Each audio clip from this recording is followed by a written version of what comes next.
கர்த்தருடைய பரிசுத்த நாமம் மகிமைப்படுவதாக. பிதாவாகிய தேவனாலும் கர்த்தராகிய இயேசு கிறிஸ்துவினாலும் உங்கள் அனைவருக்கும் கிருபையும் இரக்கமும் சமாதானமும் உண்டாயிருப்பதாக. இயேசுவின் இனிய நாமத்திலே என்னுடைய அன்பின் வாழ்த்துக்களை உங்களை தெரிவித்துக் கொள்கிறேன். கண்களை மூடி ஜெபிக்கலாம். பரிசுத்தரே, நீர் கொடுத்த அருமையான செய்திக்காக உமக்கு நன்றி செலுத்துகிறேன். நீர் ஜீவன் உள்ளவராக இருக்கிறீர், எங்களுக்கு ஜீவனை அருளுகிற தேவமாக இருக்கிறீர். இந்த வேளையிலும் ஆண்டவரே, நீர் கொடுத்த வார்த்தையை நீ நேசிக்கிற அந்த ஜனங்களோடு நான் பகிர்ந்து கொள்ளும்போது, கர்த்தாவே ஆவியானவரே, நீர் பேசும், என்னை மறைத்து நீர் பேசும், கேட்க நாங்கள் அவளோடு காத்திருக்கிறோம். இந்த வேளையை என்னை தாழ்த்தி உமது கரத்திலே கொடுக்கிறேன். ஜெபம் கேளு நல்ல பிதாவே, ஆமென். நானே உன் தேவன் என்ற தலைப்பில் நாம் செய்தியை தியானிக்க இருக்கிறோம். நானே உன் தேவன். ஏசாயா 45:22 பக்கம் 852. பைபிள் வச்சிருக்கலாம், கொஞ்சம் பெரட்டுங்க. 852 ஏசாயா 45:22.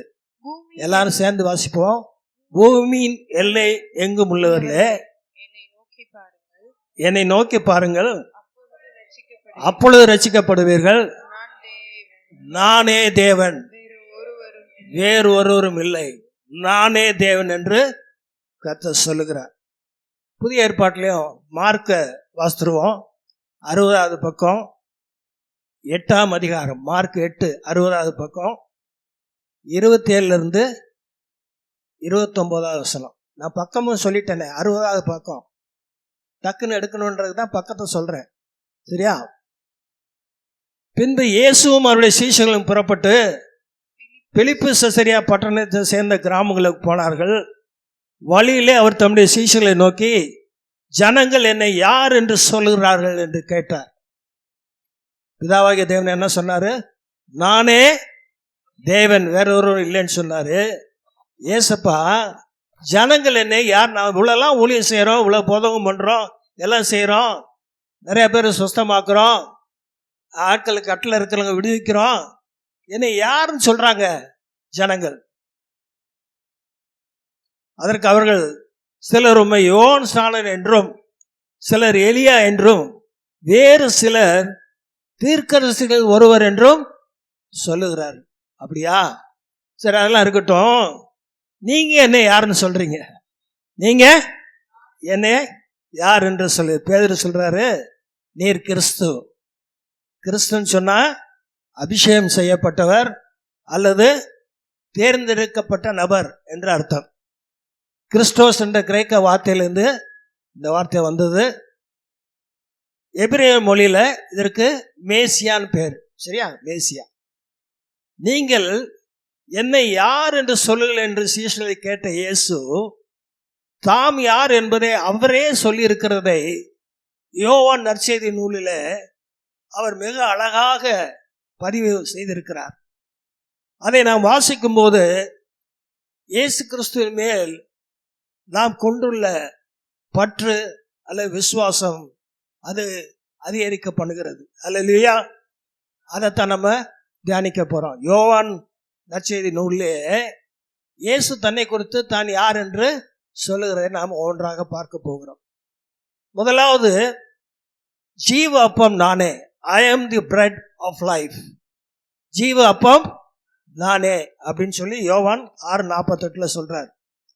பாருங்க, இஸ்ரவேல் ஜனங்கள் வனாந்தரத்திலே மன்னா என்று வானத்திலிருந்து பொழிகிற ஒரு அப்பத்தை அவர்கள் சாப்பிட்டார்கள். எத்தனை வருஷம் சாப்பிட்டாங்க?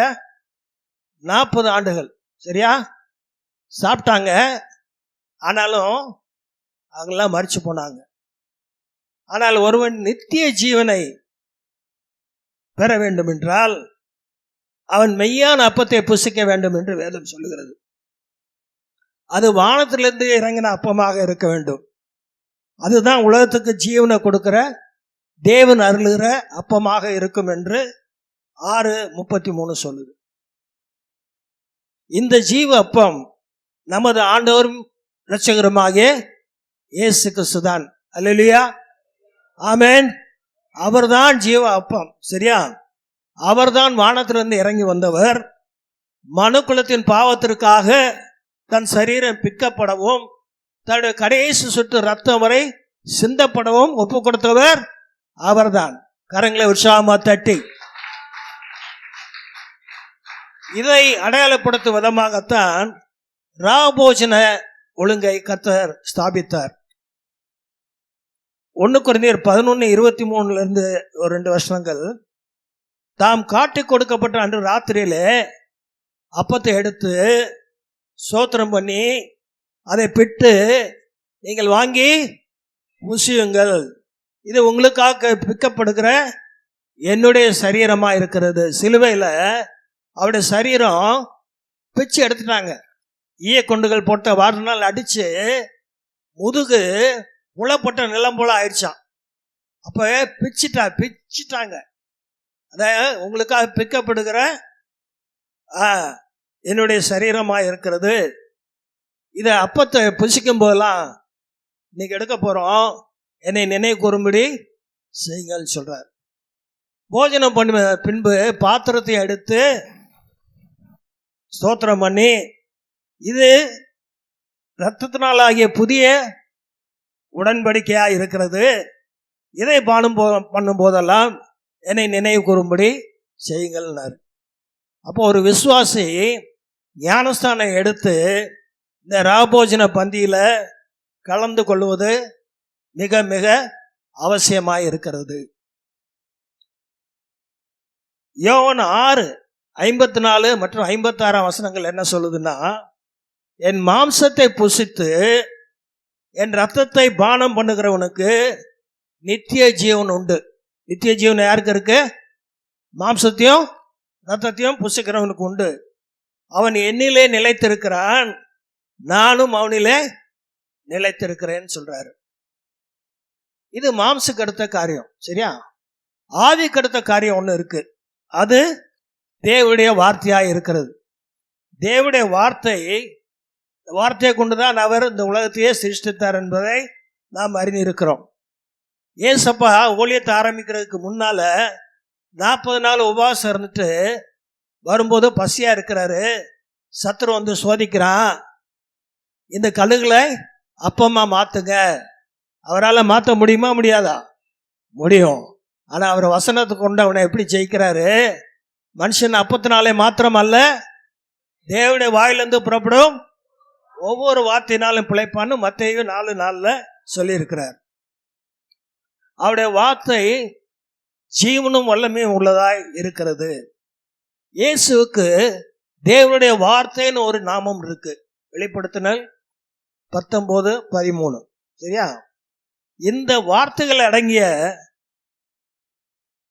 புஸ்தகம் தான் இந்த பரிசுத்த வேதாகமம். தேவனுடைய வார்த்தைகள் அடங்கிய புத்தகம் தான் இந்த பரிசுத்த வேதாகமம். சரீரத்துக்கு போஜனம் எவ்வளவு அவசியமா தேவையா இருக்கிறதோ, அதே போல ஆவிக்குரிய ஜீவியத்திற்கு தேவனுடைய வார்த்தையாகிய ஆவிக்குரிய மன்னா அவசியமா இருக்கிறது. கவனிக்கிறீங்களா? சரீரத்துக்கு எப்படி போஜனம் தேவையா இருக்கோ, பசி எடுக்குது, சாப்பிட்றோம், 3 வேளை கூட சாப்பிட்டுட்டு அதுவும் பத்தலைன்னு நினைக்கிறோம். ஆனா ஆவிக்குரிய வாழ்க்கைக்கு ஆத்மாவுக்கு வேண்டிய ஆகாரம் வேத வசனம்.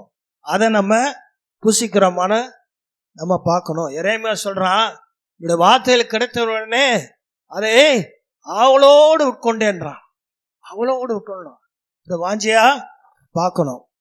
நம்மை நித்தியத்துக்குள்ளாக வழி நடத்த இந்த வேத வார்த்தைகள் மிகவும் அவசியம். சங்கீதக்காரன் 1வது சங்கீதத்தில் என்ன சொல்றான்? கர்த்தருடைய வேதத்தில் பிரியமா இருந்து இரவும் பகலும் அதில் தியானமா இருக்கிற மனுஷன் பாக்கியவானா. நம்ம எல்லாம் பாக்கியவானா இருக்கணும்னு சொன்னா என்ன செய்யணும்? கர்த்தருடைய வேதத்தில் பிரியமா இருக்கணும், இரவும் வாசிக்கணும், பகலையும் வாசிக்கணும், தியானிக்கணும். அல்லேலூயா. சரி, இப்போ 1வது நானே ஜீவ அப்பன்னு பார்த்துட்டோம். 2வது நானே நல்ல மேய்ப்பன். ஐ ஆம் தி குட் ஷெப்பர்ட். சரியா? யோவான் 10:11 சொல்லுது, நானே நல்ல மேய்ப்பன், நல்ல மேய்ப்பன் ஆடுகளுக்காக தன் ஜீவனை கொடுக்கிறான். பிதா என்னை அறிந்திருக்கிறது போல நான் பிதாவை அறிந்திருக்கிறது போல நான் என்னுடையவைகளை அறிந்தும் என்னுடையவைகளால் அறியப்பட்டும் இருக்கிறேன்னு 14-15 வருஷத்துல சொல்லுது. ஆடுகளுக்காக என் ஜீவனையும் கொடுக்கிறேன். இந்த மேய்ப்பன் என்ன பண்றான் பாருங்க, காலையில இந்த ஆடுகளை மந்தைகளை அப்படியே மேய்ச்சிட்டு போறான், கூட்டு போறான் வெளியே. எதுக்கு? எதுக்கு? மேய்ச்சலுக்காக. சரியா?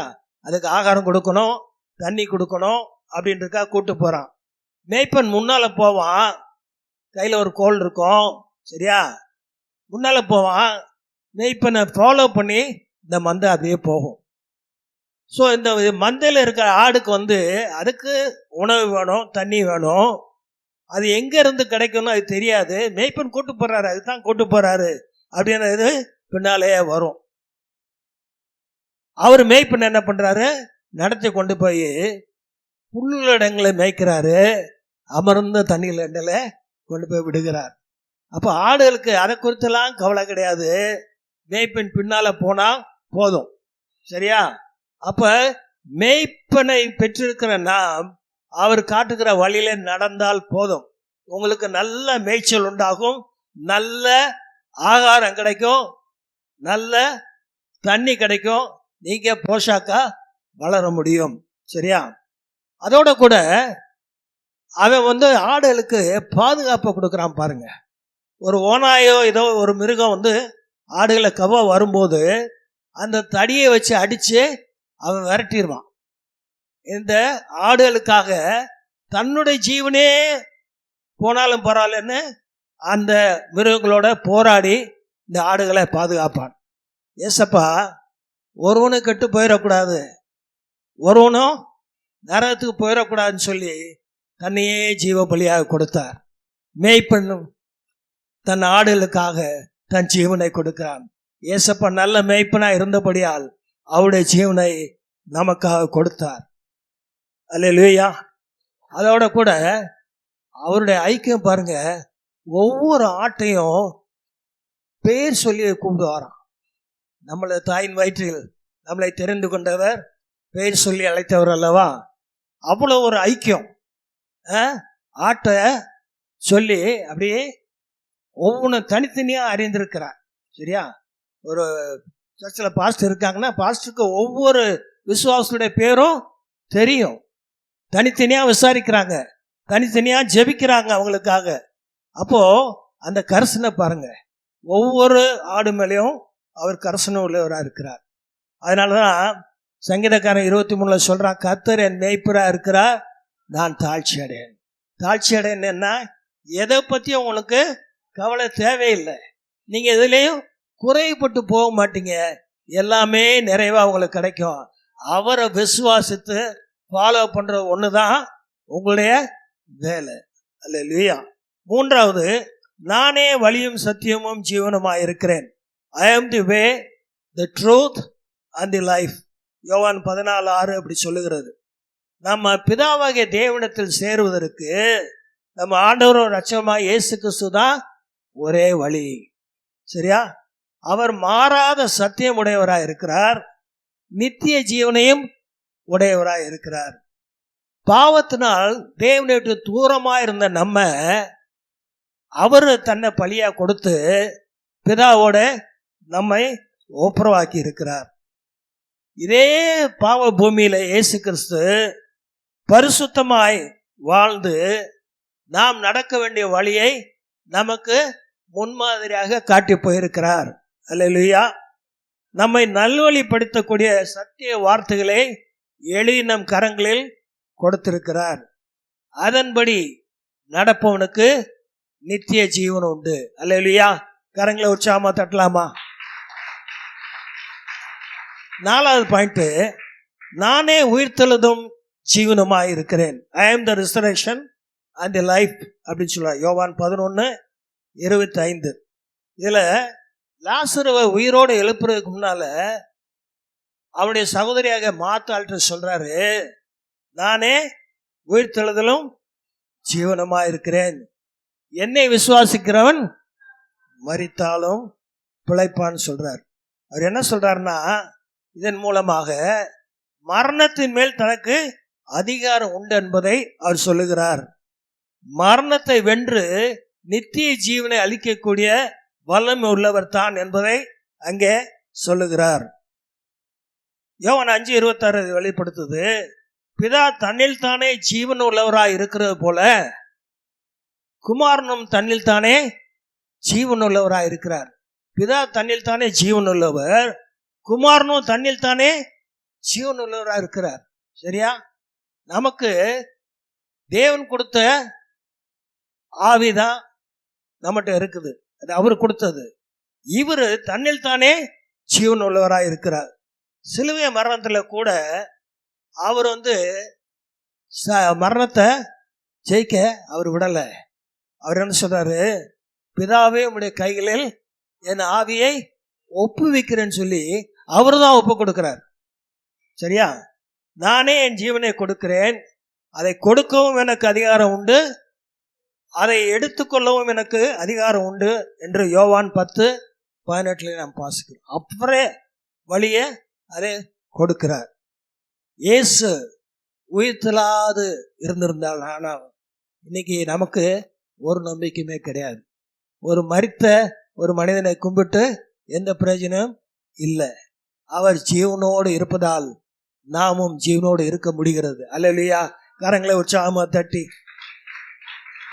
5வது, நான் உலகத்துக்கு ஒளியா இருக்கிறேன். I am the light of the world அப்படின்னு சொல்றார் யோவான் 8:12. நான் உலகத்திற்கு ஒளியா இருக்கிறேன், என்னை பின்பற்றுகிறவன் இருளிலே நடவாமல் ஜீவ ஒளியை அடைந்திருப்பான்னு சொல்றார். இயேசுவின் பிறப்பை குறித்து ஏசாயா 9ஆம் அதிகாரத்தில் சொல்லும்போது அவன் சொல்றான், இருளில் நடக்கிற ஜனங்கள் பெரிய வெளிச்சத்தை கண்டார்கள், மரண இருளின் தேசத்தில் குடியிருக்கிறவர்களின் மேல் வெளிச்சம் பிரகாசித்தது என்று சொன்னான். சங்கீதக்காரன் அதனாலதான் பாடுறான், கர்த்தர் என் வெளிச்சமும் என் ரட்சிப்புமானவர், யாருக்கு பயப்படுவேன்? கர்த்தர் என் ஜீவனின் பலனானவர், யாருக்கு அஞ்சுவேன் சொல்றான். சரியா? மீண்டுமாக சங்கீதம் 43:3 சொல்றான், உமது வெளிச்சத்தையும் உமது சத்தியத்தையும் அனுப்பியர்களும் அவைகள் என்னை நடத்தி உமது பரிசுத்த பர்வதத்திற்கும் உமது வாசஸ்தலங்களுக்கும் என்னை கொண்டு போவதாக அப்படின்னு சொல்லி அங்க சொல்றான். சரியா? பொதுவாக மனுஷன் 3 விதமான இருளை சந்திக்கிறான். 3 விதமான இருள். முதலாவது இருள் பாவ இருள். இது நம்ம மனக்கண்களை குருடாக்கி நாம் தேவனையும் அவர் பரிசுத்தையும் அறிய முடியாதபடி தடுத்து போடுகிறது. மனக்கண்ணை குருடாக்கி போட்டு எது பாவனே தெரியாம நம்ம பரிசுத்த தேவனை வணங்குறோம், அவருடைய நியமங்கள் என்ன எல்லாத்தையும் மறைச்சு போட்டு குருடாக்கி போட்டுறான். இது பாவ இருள். பாவத்தை பாவென்று உணராதபடி செய்து விடுகிறது. அதன் விளைவாக தொடர்ந்து பாவ வாழ்க்கை வாழ அது தூண்டுகிறது, அதில் இன்பம் காண செய்கிறது. இயேசுவாகிய ஒளி ஒரு மனிதனுக்குள் வரும்போது பாவ இருள் விலகி நீதியின் வெளிச்சம் பிரகாசிக்கிறது. பாவத்தை விட்டு விலகி ஓட செய்கிறது. இயேசுவாகிய ஒளி வரும்போது இந்த பாவ இருள் நம்மை விட்டு விலகி போகிறது. 2வது பயமாகிய இருள். சிலருக்கு எதற்கெடுத்தாலும் பயம் உண்டாகும். எதை பார்த்தாலும் பயம், எதை செஞ்சாலும் பயம், இருட்டை பார்த்தா பயம், தண்ணியை பார்த்தா பயம், வெளியே போனா பயம், உள்ள வந்தா பயம், எல்லாத்துக்கும் பயம். சரியா? பெரும்பாலான இருக்கு, ஏன் கிட்டத்தட்ட எல்லாத்துக்குமே மரண பயம் உண்டு. அப்படியா? மரண பயம் உண்டு. ஒரு சின்ன பிள்ளை ஹாஸ்பிட்டலில் ரொம்ப சீரியஸான நிலைமையில அட்மிட் ஆகிருக்கா. அவளுக்கு எல்லா ஆர்கன்ஸும் ஒன்றா ஃபெயில் ஆகிட்டு இருக்கு. அந்த டாக்டர்ஸ் நின்று பேசுகிறத அவள் கேட்டுட்டா. ஒரு 2 நாள் தான் இருப்பா, அதுக்கு மேலே தாங்காது, இந்த பிள்ளை மறிச்சு போயிடும், பேசுகிறது காதில் விழுந்துருச்சு. உடனே அந்த பிள்ளைக்கு மரண பயம் வந்துடுச்சு. ஐயோ நம்ம சாக போகிறோமா அப்படின்னு சொல்லி அது வரைக்கும் என்னமோ ட்ரீட்மெண்ட் கொடுக்குறாங்கன்னு நினச்சிட்டு இருந்தா, இப்போ டாக்டர் இப்படி சொல்லிட்டாங்களே அப்படின்னு. உடனே அவங்க அப்பாவை கூப்பிட்டா, அப்பா நான் செத்துருவேன் போல இருக்கு, எனக்கு பயமாக இருக்குது தனியாக சாகிறதுக்கு, நீங்கள் என் கூட வந்தால் நான் கொஞ்சம் நிம்மதியாக இருப்பேன் அப்படின்னு. அப்பா சொன்னார், பாப்பா அப்படிலாம் உனக்கு ஒன்றும் ஆகாது, இரு நான் வெளியே போய் உனக்கு சாக்லேட் வாங்கிட்டு வரேன்ட்டு வெளியே போயிட்டார். சரியா? அம்மாட்ட சொன்னா, அம்மா நீயாவது வருவியா, அப்பா வெளியே போயிட்டாரு, நீயாவது என் கூட வருவியா? அம்மா சொன்னாங்க, உனக்கு ஒன்றும் ஆகாதும்மா, உனக்கு ஒன்றும் ஆகாது அப்படின்னு. அவங்களுக்கு கூட வரேன்னு சொல்ல முடியல, எப்படி வர முடியும்? சரியா? அவங்களும் பதில் சொல்ல முடியாம அவங்க கர்த்தரை ஏற்றுக்கொள்ளாத ஒரு நிலைமையில இருந்த ஒரு தாயார். ஆனா எல்லாம் ஏசு ஏசுன்னு சொல்றாங்களே, ஜீவனை கொடுக்குறான்றாங்களே, மரிச்சவங்களாம் எழுப்புறான்னு சொல்லி சொல்றாங்களே, அவரை நோக்கி ஜெபம் பண்ண சொல்றாங்களே, நம்ம பண்ணி பார்ப்போம்னு சொல்லி அந்த அம்மா கண்ணீரோடு போய் ஜெபம் பண்ணாங்க. ஏசப்பா ஜெபத்தை கேட்டார். கரங்களை தட்டி எப்படி கேட்டார்? அவர் எப்படி கேட்டார்? பிள்ளையை எழுப்பலை, பிள்ளைக்கு தரிசனம் பண்ணார். தரிசனமாயி, பாப்பா பயப்படாத, நான் உன்னோட கூட இருப்பேன், நான் உன் கூடயே இருப்பேன் அப்படின்னு சொன்ன உடனே அந்த பிள்ளைக்கு பயம் விலகி போயிடுச்சு. ஏன்னா அதுக்கப்புறம் தெளிவாயிட்டா. உங்கள் அம்மா அப்பா கேட்டாங்க, ஏசப்பா வந்தார், நான் அவன் கூட இருப்பேன்னு சொல்லிட்டாருன்னு. நம்மை விட்டு விலகாத தேவன். மரண பயம் போயிடுச்சு. ஒரு தடவை நான் டெல்லியிலேருந்து சென்னைக்கு ஒரு ஃப்ளைட்டில் வந்துட்டு இருக்கும்போது, அது திடீர்னு நல்ல மேகத்துக்கு மேலே ஃப்ளைட் போகும்போது அதை ஆண்டவருடைய சிருஷ்டிப்பை பார்த்து ஆண்டவரை நான் தூச்சிக்கிட்டே போகிறேன். ஜன்னல் ஓரமாக உட்காந்துருக்கிறேன். கீழே பார்த்தா மேகத்துக்கு மேலே போனதுனால பஞ்சு மூட்டையை அவுத்து கொட்டி விட்ட மாதிரி மேகங்கள் அப்படியே வெள்ளை வெள்ளையாக மூட்டை மூட்டையாக கிடக்குது, போயிட்டுருக்கு அப்படியே காற்றுல. திடீர்னு பார்த்தா ஒரு பயங்கரமான ஒரு ஏர் பாக்கெட்டுக்குள்ளே மாட்டிடுச்சு ஃப்ளைட்டு. ஒன்று டம்மு டம்மு டம்மு டம்மு மேலே எங்கேயுமா கட்ட வண்டியில் போன மாதிரி குதிக்க ஆரம்பிச்சிருச்சு. எல்லாரும் பயப்பட ஆரம்பிச்சிட்டாங்க. மரண பயம் பிடிச்சிருச்சு. கத்த ஆரம்பிச்சிட்டாங்க. மேலே இருந்த லாக்கர்லாம் திறந்துருச்சு. எல்லாம் வச்சிருந்த சூட்கேஸ் எல்லாம் அவ்வளோ கீழே விழுகுது. எல்லாரும் ஒரே அலறல். எல்லாரும் அவங்கவுங்க தெய்வத்தை கும்பிட ஆரம்பிச்சிட்டாங்க. ஒரே அலறல், கூப்பாடு. திடீர்னு ஐயோன்னு ஒரு பெரிய சத்தம். பார்த்தா ஒரு 50 வயசு 60 வயசு இருக்கும். அந்த ஐயா தலையில் சூட்கேஸ் ஒன்று விழுந்து அடித்து பயங்கரமாக ரத்தம் கொட்டுது. அவர் கத்துறாரு, அவர் வீட்டம்மா அதுக்கு மேலே கத்துது. ஒரே கலவரம். இதெல்லாம் நானும் அப்படியே பார்க்குறேன். பார்க்கும்போது ஒரே அவர் பாஸ்டராக தான் இருக்கணும். பைபிள் கையில் இருந்துச்சு.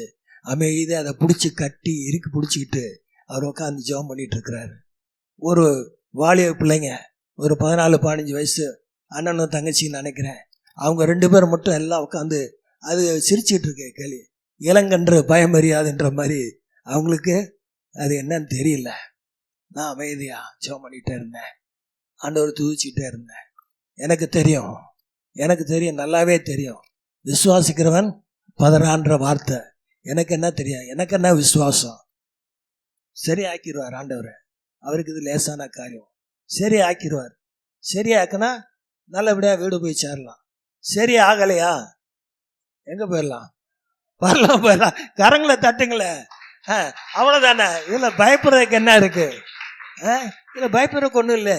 ஒன்று வீட்டுக்கு போய் பொண்டாட்டி பிள்ளைய பார்ப்பேன், இல்லைன்னா ஏசப்பா பார்த்துக்கு போயிடும், அவ்வளோதானே அப்படின்னு சொல்லிட்டு நான் பயப்படல. கொஞ்ச நேரத்தில் ஒரு 5 நிமிஷம் 10 நிமிஷத்தில் பைலட் சொன்னார், எல்லாம் நிலைமை சீராகிடுச்சு, அவனுக்கு இனிமேல் நமக்கு ஆபத்து இல்லைன்னு சொல்லி. இதே ஒரு கூட்டத்தில் இந்த மாதிரி பேசிகிட்டு இருக்கும்போது, கூட்டம் முடிஞ்ச உடனே ஒரு பிள்ளையை பார்த்து, வாலிய பிள்ளையை பார்த்து கூப்பிட்டுங்க வா அப்படிங்க, உன்னை மரண பயம் ஜாஸ்தி இருக்கும் அப்படின்னு. அவங்க அப்பா அவர் ஒரு ஊழியக்காரு. அந்த மீட்டிங்க்கு அவர் குடும்பத்தோடு வந்துருந்தார். ஐயோ அவளுக்கு ரொம்ப பயம் பாஸ்டர் அப்படின்னாரு. நான் அவளுக்காக ஜெபம் பண்ணி விட்டேன். பயப்படவே வேண்டாம். அதுக்கப்புறம் அது ஜெபத்துக்கு அப்புறம் அவருக்கு ஒரு தெளிவு வந்துச்சு. ஓ அப்படின்னா ஏசப்பட்ட போயிடலாம்னா நமக்கு அந்த நம்பிக்கை இருக்கா இல்லையா? இருக்குன்னு சொல்கிறவங்கள நல்லா ஒரு கை தட்டுங்களேன். அல்ல இல்லையா? மரணத்தை ஜெயிச்ச தேவன் நம்மளோட இருக்கிறார், உங்களையும் ஜெயிக்க பண்ணுவார். அல்ல இல்லையா? அடுத்தாப்புல 3வது அறியாமை என்னும் இருள். இது இயேசு மெய்யான ஒளியாக இருந்து தன்னை விசுவாசிக்கிற ஒவ்வொருடைய இருதயத்துக்களும் அறிவாகிய ஒளியை தந்து அவர்கள் பிதாவை அறிந்து கொள்ளவும் பரம ராஜ்யத்தை சுதந்திரித்து கொள்ளவும் நமக்கு அவர் உதவி செய்கிறார். என் ஜனங்கள் அறிவில்லாமையால் சங்காரமாகிறார் என்ற வார்த்தைக்கு அது நம்மளை விலைக்கு காக்கிறதுக்காக அறிவாகிய ஒளி இயேசு நம்மிடத்தில் வருகிறார். அடுத்தது 6வதாக, நான் மெய்யான திராட்சை செடி, ஐ ஆம் தி ட்ரூ வைன். யோவான் 15:1. இயேசு கிறிஸ்து தன்னை திராட்சை செடியாகவும் நம்மை கொடிகளாகவும் அவர் அங்கே சொல்லுகிறார். ஒரு செடி தான் பாருங்க, அதுதான் எல்லா சரத்தையும் எடுத்து வேர் ஊண்டி நின்று காற்று மழைக்கெல்லாம் தாக்கு பிடிச்சி நின்று தண்ணி இல்லாத நேரங்களில் எங்கடா தண்ணி கிடைக்கணும், இன்னும் ஆழமாக போகலாமான்னு வேற விட்டு, அங்கிட்ட கிடைக்கலையே இப்படி சைடில் போய் பார்க்கலாமான்னு 4 பக்கமும் வேற விட்டு எங்கேயாவது தண்ணியை எடுத்து உறிஞ்சு அந்த செடி தன்னை காத்து கொள்கிறது. அந்த செடிக்கு அந்த நீர் சத்து வரும்போது கிளைகள்லாம் அதுலேருந்து ஈஸியாக எடுத்துக்குது. ஸோ கஷ்டப்படுறது பூரா செடி படுது, எல்லா உழைப்பையும் செடி போடுது. ஆனால் அனுபவிக்கிறதெல்லாம் கிளைகளை அனுபவித்து நல்ல கனிகளை கொடுக்குற மாதிரி ஆயிருக்கு. அப்போ நம்மளும் பாருங்க, அந்த ஏசப்பா செடியாக இருக்கிறாரு, நம்ம கிளைகளாக இருக்கோம். அவரோட இணைஞ்சு இருந்தோம்னா நம்ம மிகுந்த கனிகளை கொடுக்க முடியும். அவர் இல்லாமல் நம்ம கனி கொடுக்கிற ஜீவம் செய்ய முடியாது. சரியா? அந்த யோவான் 15:1 சொல்லும்போது என் பிதா திராட்சை தோட்டக்காரன்னு ஒரு வார்த்தை வருது. சரியா? அது என்னன்னு கேட்டால், பிதா என்ன செய்கிறாரு, அவர் திராட்சை தோட்டக்காரராக இருக்கிறதுனால இந்த செடிகளை அவர் சுத்தம் பண்ணுறாரு, சுத்திகரிக்கிறார். சுத்திகரிக்கும் போது இப்போ நம்ம வாழ்க்கையில் என்ன நடக்குதுன்னா, சில சோதனைகள், சில உபத்திரவங்கள்லாம் வருது இல்லையா? இதெல்லாம் நம்மளை சுத்திகரிக்கிறதுக்காக தேவன் செய்கிற ஒரு செயல். அந்த சுத்திகரிக்கப்பட்ட பின், நான் சோதிக்கப்பட்ட பின் பொன்னாக விளங்குவேன்னு சொன்னது மாதிரி, நம்ம என்ன சுத்திகரிக்கப்பட்ட பின் நல்ல கனிகளை கொடுக்க நம்மால் முடியும். நாம் இயேசுவோடு இணைந்து இருக்க ஆவியின் கனிகளாகிய அன்பு, சந்தோஷம், சமாதானம் போன்ற ஆவிக்குரிய கனிகளை கொடுக்க முடியும். ஆக மெய்யான திராட்சை செடியாக இயேசுவில் நாம் எப்பொழுதும் இணைந்திருக்க வேண்டும். கடைசியாக, நானே வாசல், ஐ ஆம் தி டோர். யோவான் 10:9. நானே வாசல், என் வழியாக ஒருவன் உட்பிரவேசித்தால் அவன் ரட்சிக்கப்படுவான். இதன் மூலம் அவர் கடவுளின் ராஜ்யத்திற்கு நுழைவதற்கும் நித்திய ஜீவனை பெறுவதற்கும் அவரே ஒரே வழி என்பதை தெளிவுபடுத்துகிறார். இயேசு என்னுடைய பாவ மன்னிப்புக்கு ஆன வாசலாக அவர் இருக்கிறார். ரத்தம் சிந்துதல் இல்லாமல் பாவ மன்னிப்பு இல்லை. எனக்காக அவர் அந்த ரத்தத்தை சிந்தினபடியால் எனக்கு பாவ மன்னிப்பு உண்டாயிருக்கிறது, மீட்பு உண்டாயிருக்கிறது. அவர் தம்மையை ஜீவ பலியாக கொடுத்தபடியால் எனக்கு ரட்சிப்பு உண்டாயிருக்கிறது. எனவே அவர் என் ரட்சிப்பின் வாசலாய் இருக்கிறார். நாம் நல்ல மேய்ச்சலை கண்டடைவதற்கும் அவர் வாசலாய் இருக்கிறார். மேய்ப்பனாகிய அவர் வாசலாய் இருக்கிறபடியால் அவருடைய ஆடுகளாய் இருக்கிற நமக்கு பாதுகாப்பு உண்டாயிருக்கிறது. சத்ரு உட்புக அவர் ஒருபோதும் விடவே மாட்டார்.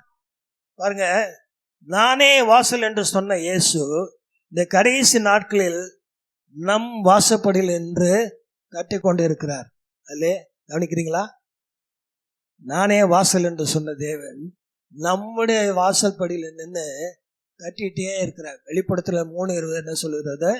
இதோ வாசப்படியில் நின்று தட்டுகிறேன், ஒருவன் சத்தத்தை கேட்டு கதவை திறந்தால் அவனிடத்தில் நான் பிரவேசித்து அவனோட போஜனம் பண்ணுவேன், அவனும் என்னோட போஜனம் பண்ணுவான். ஸோ வாசப்படியில் நின்று தட்டுகிற கர்த்தருக்கு நம்முடைய இல்ல கதவுகளையும் உள்ள கதவுகளும் நாம் திறந்து கொடுக்க வேண்டியவர்களாக இருக்கிறோம். சரி, இப்போ இயேசு தாம் யார் என்று சொன்ன 7 காரியங்களை நான் வரிசைப்படுத்துகிறேன். நானே ஜீவாப்பம், நானே நல்ல மேய்ப்பன், நானே வழியும் சத்தியமும் ஜீவனுமாயிருக்கிறேன், நானே உயிர்த்தெழுதும் ஜீவனுமாயிருக்கிறேன், நானே உலகத்துக்கு ஒளியாயிருக்கிறேன், நானே மெய்யான திராட்சை செடி, நானே வாசல். இதில் ஒரு காரியம், பழைய ஏற்பாட்டில் பிதாவாகிய தேவன் மோசே அனுப்புகிறாரு, நீ போய் ஜனங்கள்கிட்ட இப்படி பேசு அப்படின்னு சொல்லி பார்வோன்ட்டெல்லாம் பேசி, நான் போய் பேசுனா அவரை உன்னை அனுப்புனோட பேர் என்னன்னு கேட்பாங்க. நான் என்னன்னு சொல்ல, யாத்ரா 3:14 அழகா சொல்லுது, ஐ ஆம் தட் ஐ ஆம். நானே இருக்கிறவராகவே இருக்கிறேன்னு போய் சொல்லுன்னு சொல்றாரு. அப்ப ஐ ஆம் தட் ஐ ஆம், நானே. அதே போல யாத்ரா 15:26 நானே உன் பரிகாரியான கர்த்தர், I am the lord that ஹீலத் தீ. உன் பரிகாரி யாரு? நான் தான் உன் பரிகாரி. லேவியராகமம் 20:8 நான் உங்களை பரிசுத்தமாக்குகிற கர்த்தர், I am the Lord who sanctifies you. சரியா? 4வது ஏசாயா 44:24 நானே எல்லாவற்றையும் செய்கிற கர்த்தர், I am the lord that make all things. எல்லாம் நடக்கிறது பூரா நான் தான் செய்கிறேன்.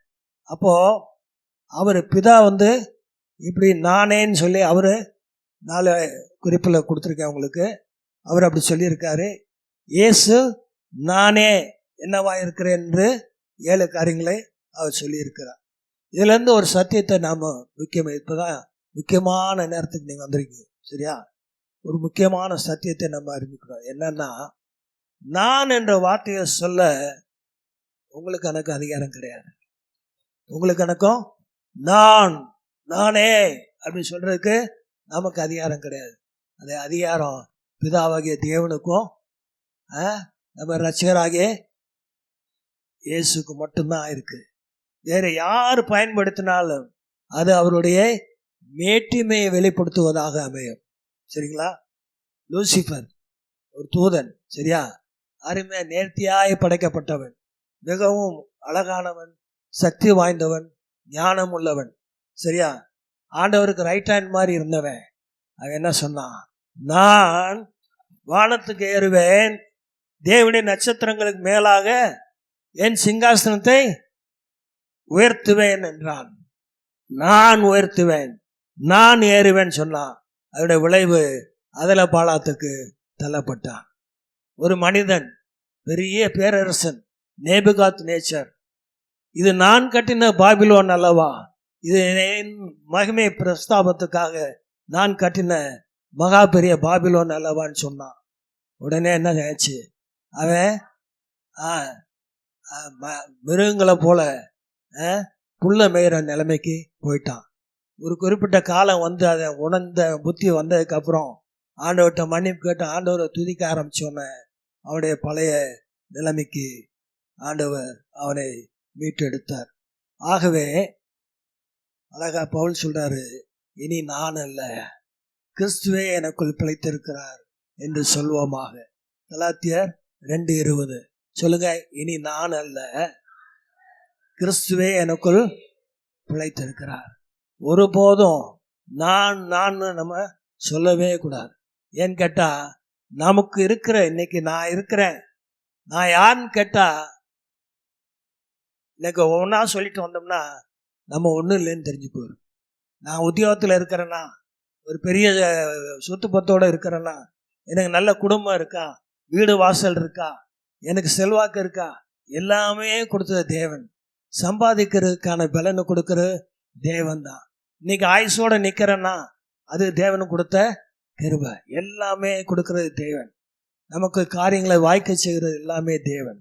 ஆகவே நான் என்று மேன்மை பாராட்ட நம்மிடத்துல ஒன்றுமே இல்லை. அதை நாம் சரியாக அறிந்து கொள்ள வேண்டும். நாம் மேன்மை பாராட்ட 2 காரியங்கள் உண்டு. ஒன்று, இயேசுவின் சிலுவை மரணம். சரியா? கலாத்தியர் 6:14 போடுப்பா. கலாத்தியர் 6:14 போடுமா. இயேசுவின் சிலுவை மரணம். ஏன்னா அந்த சிலுவையில் இயேசு மரிக்காவிட்டால் இன்னைக்கு நமக்கு மீட்பு இல்லை, ரட்சிப்பு இல்லை, நமக்கு நித்திய ஜீவனும் இல்லை. நானும் நம்முடைய கர்த்தராகிய இயேசு கிறிஸ்துவின் சிலுவை குறித்தே அல்லாமல் வேற 2 குறித்து மேன்மை பாராட்டாத இருப்பேனாக. அடுத்து 2வது நாமம் மேன்மை பாராட்டுறது இயேசுவின் நாமம். சங்கீதம் 27 சிலர் ரதங்களை குறித்தும் சிலர் குதிரைகளை குறித்தும் மேன்மை பாராட்டுகிறார்கள். நாங்களோ எங்கள் தேவனாகிய கர்த்தருடைய நாமத்தை குறித்தே மேன்மை பாராட்டும். அந்த நாமம் எல்லா நாமத்துக்கும் மேல உயர்த்தப்பட்ட நாமம். வானத்திலும் பூமியிலும் சகல அதிகாரம் கொடுக்கப்பட்ட நாமம். ஆகவே அவருடைய நாமத்தை மாத்திரம் நாம் உயர்த்த வேண்டும். என்னை குறித்து மேன்மை பாராட்ட என்னிடத்தில் ஒன்றுமில்லை. தேவனே அவரே பெரியவராக இருக்கிறார். அவரே சகல துதி கனம் மகிமைக்கு பாத்திரராக இருக்கிறார். ஆகவே மேன்மை பாராட்டுகிறவன் கர்த்தரை குறித்து மேன்மை பாராட்ட கடவன். கண்களை மூடி செபிக்கலாம். பரிசுத்தரே, எங்களிடத்தில் மேன்மை பாராட்ட ஒன்றும் இல்லையாப்பா. எல்லாவற்றையும் எங்களுக்கு அருளி செய்கிறவர் நீர்.